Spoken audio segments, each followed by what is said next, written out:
Hi guys, in front of me is LANDVO Rino4 Pro, and let me show you how to perform a soft reset on this device.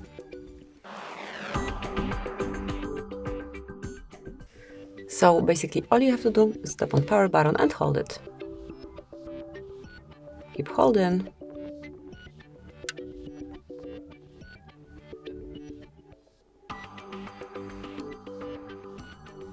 Just a few more seconds. And once you see the logo again, just remove finger from power button and wait till your phone is rebooted.